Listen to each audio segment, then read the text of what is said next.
भाजपचा जिल्हा परिषद गटनेता आज जाहीर होणार।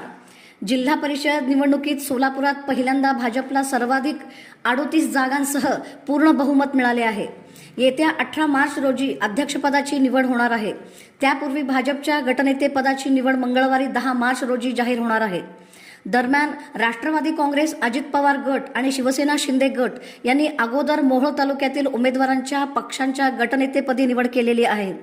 जिल्हा परिषदेचे अध्यक्षपद ओबीसी सर्वसाधारण गटासाठी राखीव आहे। भाजपकडे या प्रवर्गातून 9 उमेदवार निवडून आले आहेत।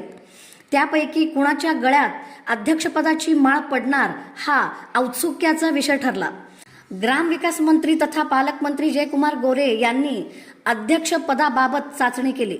माढा लोकसभा मतदारसंघातील गटाला संधी द्यायची की सोलापूर लोकसभा मतदारसंघातील यावर पक्षात खल सुरू आहे। गेल्या आठवड्यात मुख्यमंत्री देवेंद्र फडणवीस यांच्या समोर या विषयांवर प्रमुख नेत्यांची चर्चा झाली। फडणवीस आणि पालकमंत्री यांनी चर्चा करून अध्यक्षपदाचे नाव कळवावे अशा सूचना दिल्या होत्या। सोमवारी भाजपच्या गटनेतेपदाची निवड जाहीर होणार अशी चर्चा होती, पण जिल्हाध्यक्ष शशिकांत चव्हाण म्हणाले की मंगळवारी हे नाव जाहीर होईल। शिवसेना आणि राष्ट्रवादीने गटनेत्यांची निवड जाहीर केल्या आहेत। शिवसेना शिंदे गटांकडे 8 सदस्य आहेत।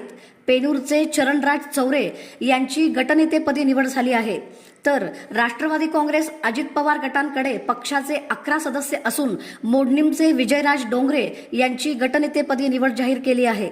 राष्ट्रवादी आणि शिवसेना या दोन्ही पक्षांनी मोहोळ तालुक्यातील गटनेता निवडला आहे, तर दुसरीकडे मंत्रिपदासाठी आणि आमदारकीसाठी अध्यक्षपदाकडे दुर्लक्ष अशी अक्कलकोटचे आमदार सचिन कल्याण शेट्टी यांच्या पत्नी सौ शांभवी कल्याण शेट्टी यांनी अध्यक्षपद घेण्यास नकार दर्शवला आहे।